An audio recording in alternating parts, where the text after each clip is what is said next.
კონკურენციის სააგენტომ 5 სხვადასხვა ბაზრის მონიტორინგი დაასრულა. ახალი ფუნქციებით აღჭურვილი სააგენტო კიდევ 2 ბაზრის მონიტორინგს განაგრძობს. რა შედეგები მიიღო უწყება მოკვლევის შედეგად და რამდენად კონკურენტულია საქართველოში ბიზნეს გარემო. ამ თემაზე ვსაუბრობთ გადაცემის მეორე ნაწილში. ჩემი თანაწამყვანი ბიზნეს ასოციაციის იურიდიული დირექტორი ნიკა ნანუაშვილია. მოგესალმები. ჩვენს კითხვებს კი კონკურენციის სააგენტოს თავმჯდომარე ირაკლი ლექვინაძე უპასუხებს. გამარჯობა და მადლობა გადაცემაში მონაწილეობისთვის. მოგესალმებით ჩვენს მომხრეებს. პირველ რიგში მადლობა თქვენი დროისათვის. დღეს საინტერესო თემაზე უნდა ვისაუბროთ. კონკურენციის სააგენტომ 2020 წლის საქმიანობის ანგარიში წარადგინა და ამ ანგარიშის ფარგლებში რამდენიმე როგორც ნიკამაც ახსენა, საინტერესო მონაკვეთის გამოყოფა შეიძლება იმ საქმიანობიდან, რასაც 2020 წლის განმავლობაში კონკურენციის სააგენტო ახორციელებდა. დავიწყოთ უკვე ნახსენები მონიტორინგის შედეგებიდან. 5 მიმართულებით იყო ეს კვლევა, 27 მიმართულებით იყო, მაგრამ 5 უკვე დასრულდა. რა შეეხებოდა, რომელ ბაზებს შეეხებოდა, რომელ სეგმენტს შეეხებოდა, რა შედეგებზე შეგვიძლია ვისაუბროთ. ნიკა მადლობა, ნიკა თქვენ მადლობა ასევე მოწვევისათვის. ვიტყვი დასაწყისში იმას, რომ მიუხედავად იმისა, რომ 20 წელი იყო პანდემიური წელი, კონკურენციის აგენტოსთვის გამორჩეულია, გამომდინარე იქიდან, რომ ერთის მხრივ კანონმდებლობაში მოხდა მნიშვნელოვანი ცვლილებები, რომელმაც გააძლიერა კონკურენციის აღსრულების პოლიტიკა საქართველოში და ახალი ფუნქციებით აღჭურვა და მეორე, ასევე თვითონ შინაარსობრივი თვალსაზრისით, სხვადასხვა მონიტორინგების წარმოების კუთხითაც და სხვადასხვა მოკვლევების კუთხითაც ჩვენ რამდენიმე, ასე ვთქვათ, მნიშვნელოვანი გადაწყვეტილება მივიღეთ.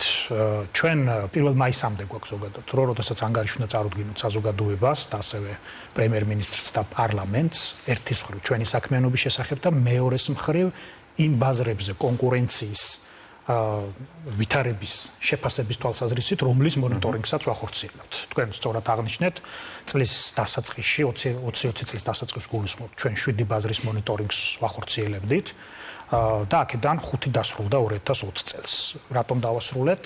ეს იყო სხვადასხვა დროს 2014 წლიდან დაწყებული მონიტორინგები, მათ შორის იყო ჩვილბაშტაკების ბაზარი, მათ შორის იყო ავტოდაზღვევის ბაზარი, მათ შორის იყო სიგაფილტრიანი და უფილტრო სიგარეტების ბაზარი, მათ შორის იყო რითეილის ბაზარი და ყველაზე გახმაურებული პურპროდუქტების ბაზარი. ჩვენ ჩავთვალეთ, რომ გარდა რითეილისა და პურპროდუქტებისა, ეს იყო ყოველწლიური ანგარიში დანარჩენ ბაზრებზე, თუმცა ჩვენ ჩავთვალეთ, რომ აქ მონიტორინგის გაგრძელებას გამომდინარე იქიდან, რომ ბაზრის დინამიკა, მაჩვენებლები პოზიტიურ დინამიკას აჩვენებდა კონკურენციის კუთხით, შემდგომ გაგრძელებას და რესურსის ხარჯვას ამართულებით არ ქონდა, ესე რომ ვთქვათ, შემდგომი გაგრძელების. რო დავაზუსტოთ.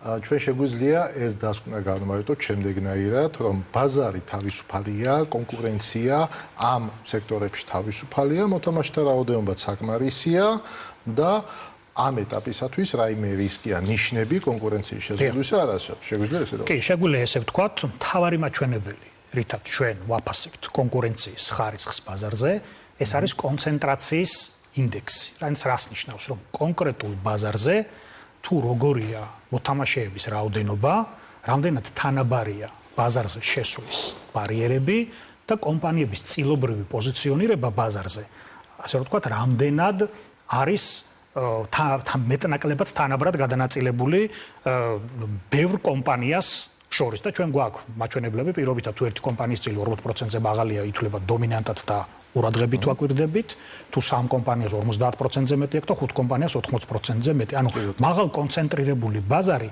არის ის, სადაც ჩვენ შეიძლება დავინახოთ რისკები და თუ ეს კონცენტრაცია იზრდება, სადაც შეიძლება ვთქვათ, რომ აი აქ მონიტორინგი გასაგრძელებელია, იმიტომ რომ ბაზარზე შეიძლება სურათი შეიცვალოს მცირე მოთამაშეების სასარგებლოდ არა. ამ 5 შემთხვევაში ესეთი რისკები დანახული არის. გარდა მონიტორინგისა, რაც ძირითადად დაკვირვებას უფრო ნიშნავს, კონკურენციის სააგენტომ, როგორც ანგარიშიდან ირკვევა, გასული წლის განმავლობაში 3 მოკვლევა დაასრულა. ამ მოკვლევებზე რას გვეტყვით?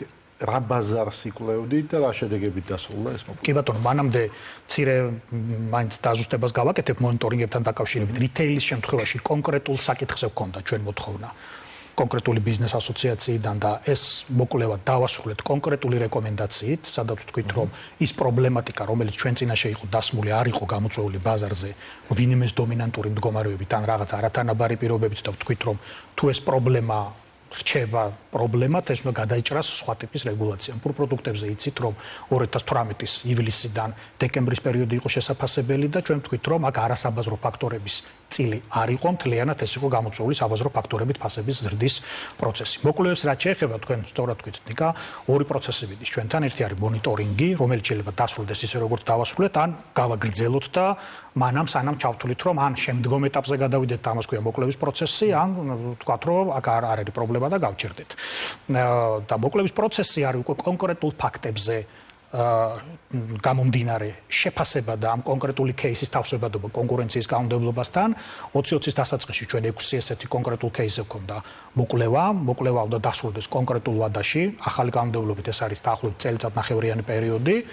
6-დან დავასრულეთ 3, აქედან ერთ შემთხვევაში ჩვენ დავადგინეთ დომინანტური მდგომარეობის ბოროტად გამოყენება და შესაბამის სანქციაც გავეცით ამასთან დაკავშირებით და ორ შემთხვევაში დადგინდა არაკეთილსინდისიერი კონკურენციის ფაქტი დადასტურდა. ძველი კანონმდებლობით ჩვენი მხოლოდ რეკომენდაციით შემოვიფარგლებოდით და გასულ წელს ეს მოხდა, თუმცა ახალი კანონმდებლობით ასევე საჯარიმო სანქცია შეგვიძლია ბრუნვის 1%-მდე მოცულობით.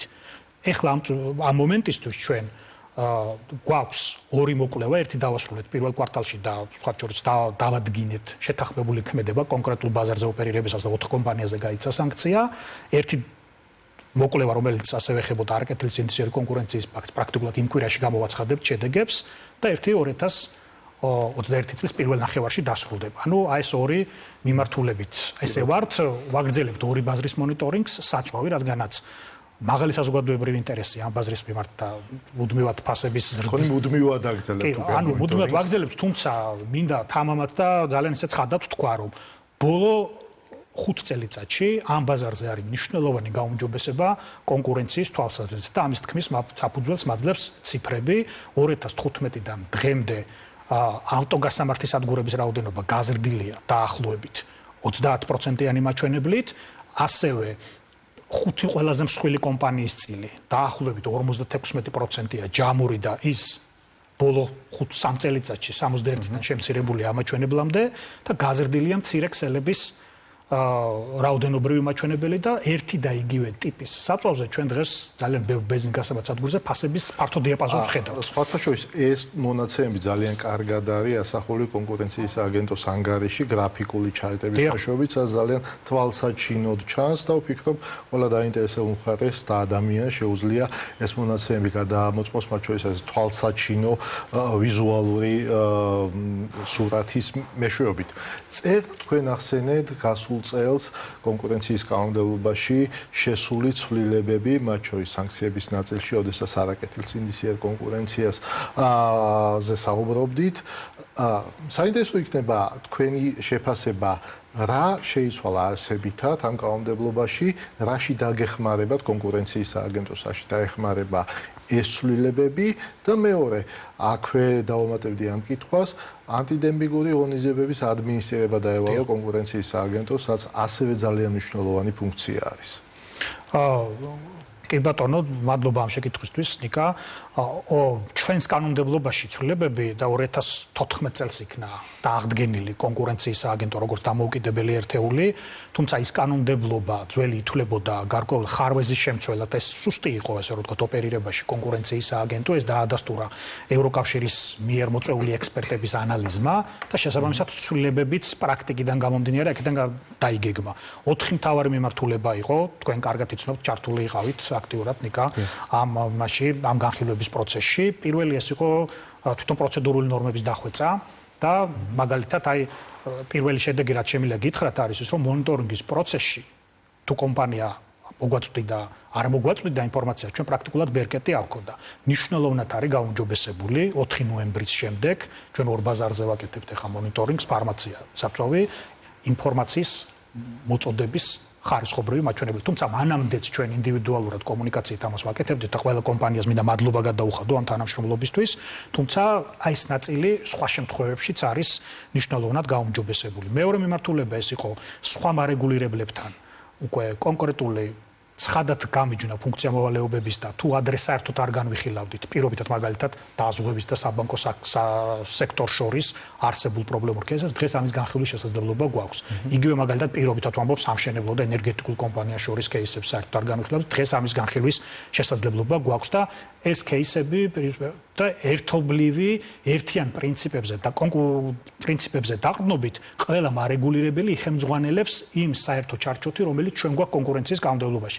ჯერ არ გვაქვს кейსი, მაგრამ მე ველოდები, რომ წელს ჩვენ გვექნება кейსი, როდესაც ამ მარეგულირებლებს ერთობლივი მუშაობა მოგვიხდება კონკრეტულ кейსზე და ეს იქნება ძალიან პირველი და საინტერესო გამოცდილება ჩვენ შემთხვევაში. კონცენტრაციებთან დაკავშირებით დავზუსტდით, უკვე უფრო ესე ვთქვათ სანქცირებადი და უფრო ისეთ პროცედურებშიც იყო პრობლემა მე რამდენიც მახსოვს კონცენტრაციის პროცესში. ანუ პროცედურებში იყო ის, რომ თუ ჩვენი გვერდისავლით გაკეთდებოდა კონცენტრაცია, ჩვენ არ ქონდა პრაქტიკულად არანაირი ბერკეტი იმისთვის, რომ მოგვეთხოვა თუ დავინახავდით, რომ ეს კონცენტრაცია ბაზარს უქმნიდა რისკს, მაგალითად ორი მსხვილი კომპანიის გაერთიანება, რომელიც ბაზარზე კონცენტრაციის მაჩვენებელს ზრდის და ბევრად უფრო დომინანტს ხდის ამ კომპანიას, ასეთ შემთხვევაში არანაირი ბერკეტი არ არსებობდა. დღეს უკვე შეგვიძლია ჩვენ რომ ასეთ შემთხვევებზე სანქცირება გავაკეთოთ და თავდაპირველი მდგომარეობის აღდგენაც მოვითხოვოთ, ჩვენ უკვე მინდა მადლობა უთხრა ასევე სამეწარმეო რეესტრს, გვაქვს აქტიური კომუნიკაცია, სადაც გვექნება სრული ინფორმაცია ესეთი ტიპის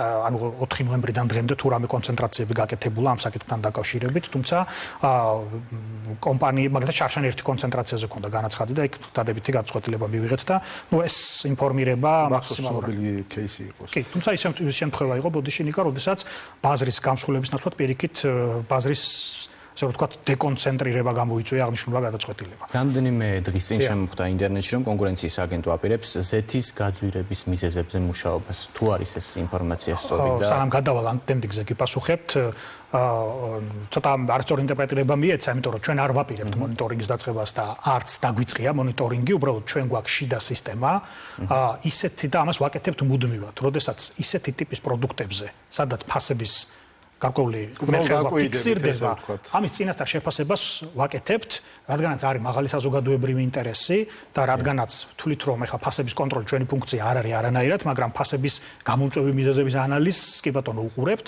და აქ არის უბრალოდ შემდეგი დაკვირვება, რომ ჩვენ უყურებთ კონკრეტულ ბაზარზე კომპანიების რაოდენობას, მათ წილობრივ პოზიციონირებას, ბაზრის კონცენტრაციის მაჩვენებელს და უყურებთ ასევე ფასწარმოქმნის სურათს და თუ ხედავთ რომ ბაზარი მაღალკონცენტრირებულია, აქ უკვე შეიძლება ვიფიქროთ მონიტორინგის დაწყებაზე, მაგრამ სადაც ხედავთ რომ ბაზარი არ არის კონცენტრირებული, იქ პრობლემა არ არის და ზეთ შემთხვევაში გეტყვით რომ დაახლოებით პირველი 3 წელი არის 35%-მდე და შარშან იყო დაახლოებით 75 კომპანია იმპორტირის დონეზე. ძალიან ცოტა გვჭება და არ მინდა ისე დავასრულოთ ანტიდემპინგ ღონისძიებებს შევეხო და ამაზე სულ 2 წიანდადებით თუ შეგიძლიათ გითხრათ, რა შეიცვალა და რას გეგმავს. კი ბატონო, ჩვენ შარშან იქნა კანონი მიღებული 1 იანვრიდან ძალაშია, 1 ივნისიდან ველოდებით პირველ განაცხადებს ანტიდემპინგთან დაკავშირებით. ჩვენი სამუშაო ამჟამად მოიცავს იმას, რომ გუნდი გვყავს დაკომპლექტებული, რომელიც საკმაოდ ისეთი მოტივირებული, კვალიფიციური ახალგაზრდებისგან შედგება. მუშაობთ ამჯერად 3 კანონქვემდებარე დოკუმენტზე, რომელიც მთავრობამ უნდა დაამტკიცოს. ეს არის პირველი, რომელზეც ჩვენ მუშაობთ, დემპინგის შესწავლის წესი, შემოსავლები ტარიფის ადმინისტრირების წესი და პროცედურული ნაწილია თავიდან ბოლომდე. სვარცურის ბიზნეს ასოციაციებში ეს დაგზავნილი გვაქვს ჩვენ და ალბათ ერთი საჯარო შეხვედრაც გვექნება, სადაც კიდე ერთხელ დეტალურად განვიხილავთ, იმიტომ რომ ჩვენ ვთვლით, რომ ყველა პროცედურა, ყველა პროცესი ამასთან დაკავშირებით უნდა იყოს ძალიან გამჭირვალე ცხადდი, იმიტომ რომ მომხრივად ძალიან დიდი ინტერესია, როგორც ადგილობრივი ინდუსტრიებიდან, ასევე იმპორტიორებისგან და ჩვენ ძალიან დიდი ყურადღებით და კონცენტრირებით უდგებით აღნიშნულ საკითხს და აქაც ჩვენ ალბათ მოგვიწევს ძალიან საინტერესო кейსებზე საუბარი, როდესაც განაცხადების მიღება იქნება. დიდი მადლობა. დაგეთმობთ ეთერს. დიდი მადლობა საინტერესო საუბრისთვის. წარმატებებს გისურვებთ. ასეთი იყო ბიზნეს პარტნიორი. დღეს ჩვენ ერთმანეთს შევხვდებით 2 შაბათს 18 საათსა და 30 წუთზე. მადლობთ ყურადღებისთვის, ნახვამდის.